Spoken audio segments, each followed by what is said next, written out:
So I'm going to show you a couple of questions relating to the equation of a line in three-dimensional space here. What I want you to do is pause the video, read the questions, have a crack at them, and then come back and check your answer against what I'm going to show you here. Here's the questions. So just three of them for you, looking at the parametric and symmetric equations of a line, when we've got vector equations, when we've got another format of it, or when we're just given the information we can use to get that equation. So pause the video, have a crack at those. So the first one, I want to find the parametric and symmetric equations of the line with this vector equation here. Now one point to note is I've used lambda instead of t here.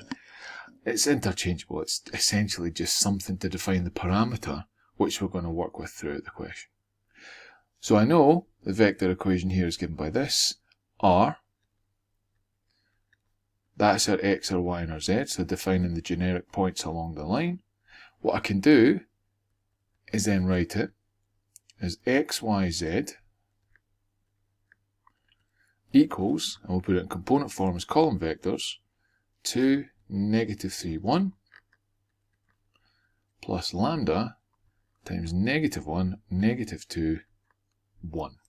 What that then allows me to do is split it off into my x, my y, and my z components for the parametric equation. So what I'm going to do is take it and I'm going to say find, so that means x is equal to 2 minus lambda, y is equal to negative 3 minus 2 lambda, and z is equal to 1 plus lambda. So now this here is the parametric equation of the line. So this is my set of parametric equations, where in this case lambda is the parameter upon which each point is dependent. What I can now do is take each of these and make lambda the subject of each part of it in order to then get my symmetric equations of the line. So if I take the x part, for example, what I can do is rearrange this to get lambda equals x minus 2 over negative 1. Now, I know instinctively we never write over 1, and if it was over negative 1, we just put a negative in front of it and make it minus x plus 2.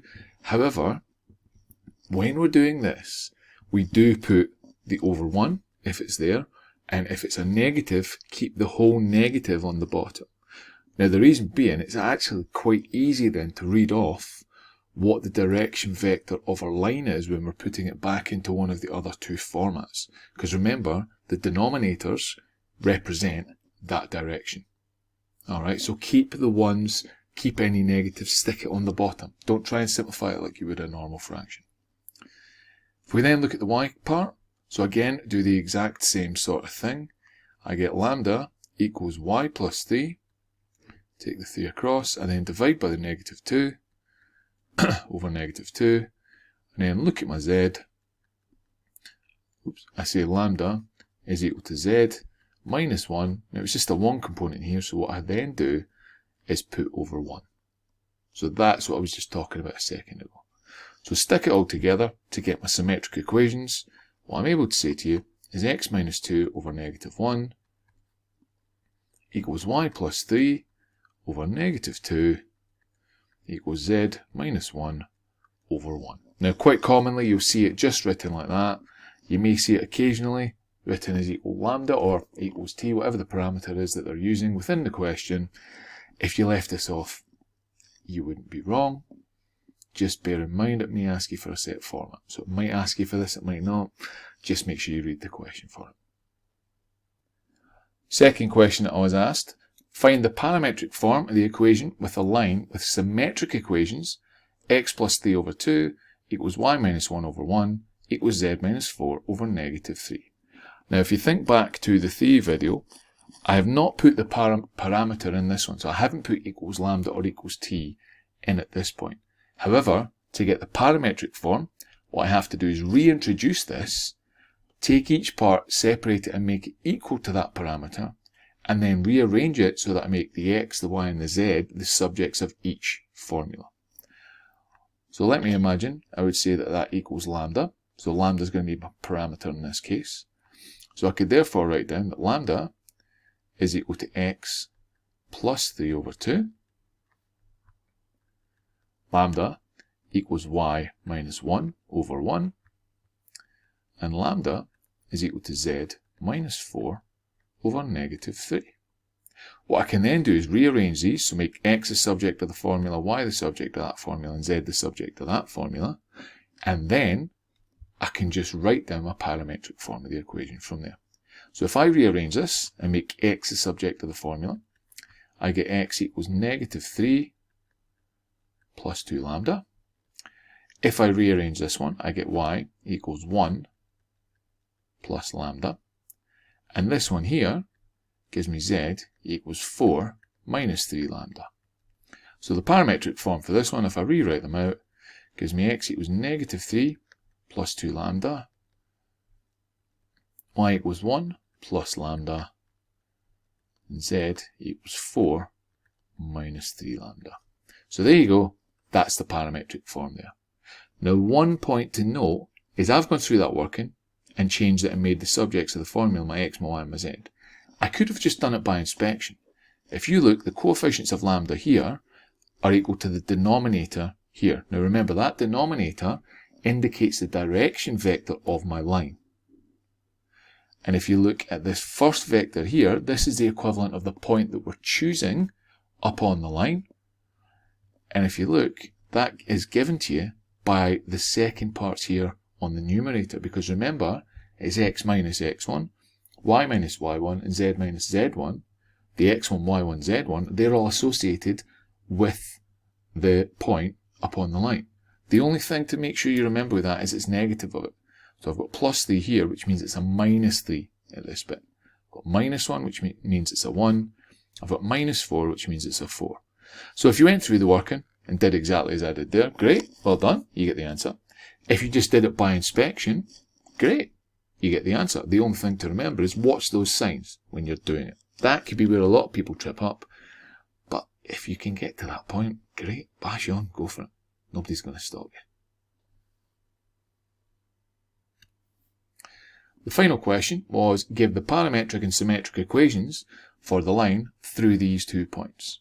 So let's imagine I've got my 2 points in 3-dimensional space, A and B.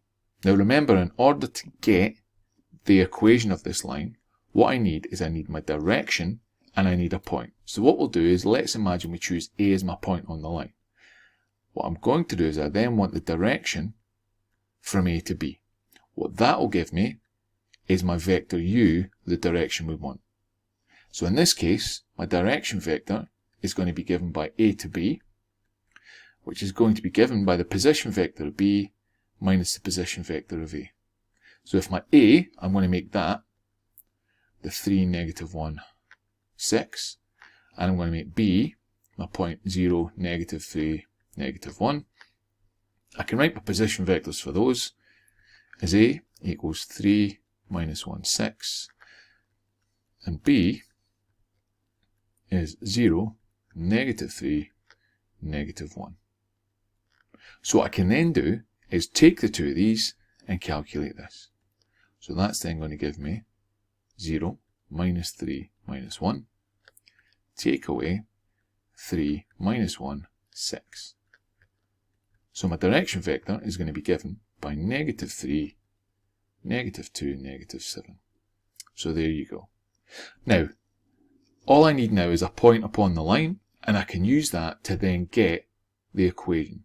So I can get any of the 3 variations of it I want. However, one thing I'm going to highlight to you and give you a wee bit of a hint about. I would use A in this case. The reason being, the x component of B is 0. So when it comes to writing the symmetric equation, I'm going to end up with a 0 as the denominator of a fraction. And we don't like that because we're dividing by 0 then at that point. And that just mathematically isn't something we want to deal with. So I would pick A, as I've indicated over here. So what I can then say is, if I imagine going to the vector one, my R is equal to A plus lambda times this A to B. So in this case, it's going to be equal to A, so 3, negative 1, 6, plus lambda times this negative 3, negative 2, negative 7. And then from there, I can write down my other 2 variations of it. So that there's my vector one. What I really want is the parametric and symmetrics. So for the parametric, what I can do is just equate my x components, my y components, and my z components on their own. So I'd be able to say, fine, so x is equal to 3 minus 3 lambda. Y is equal to negative 1 minus 2 lambda. And z is equal to 6 minus 7 lambda. So now, what I can do is take this and then plug it into my symmetric one. So my symmetric one here. Remember, to do that, what we do is take each of these and change the subject to the formula to be lambda equals, and then I've got my x, my y, my z parts, and I just stick them all together. So my x one here would be x minus 3 over negative 3. So x minus 3 over negative 3 equals the y one, which would be given by y plus 1 over negative 2. And then I've got my z one, which is z minus 6 over negative 7. Now I'm just going to leave it like that. Again, I'm not going to put equals lambda in this case. If you did, don't worry about it too much. You wouldn't be wrong. So there you go, converting between all three types. Now I could go forwards, I could go backwards, I could start with the vector and jump straight to the symmetric if I've got that understanding. We're able to convert between them, and we just have to make sure we can do it. We have to make sure we can convert between each of these, because there are scenarios where one variation may be better and easier to use than the other ones. So we have to make sure we can use all three of them effectively and efficiently to make it easy for ourselves and as easy as we can.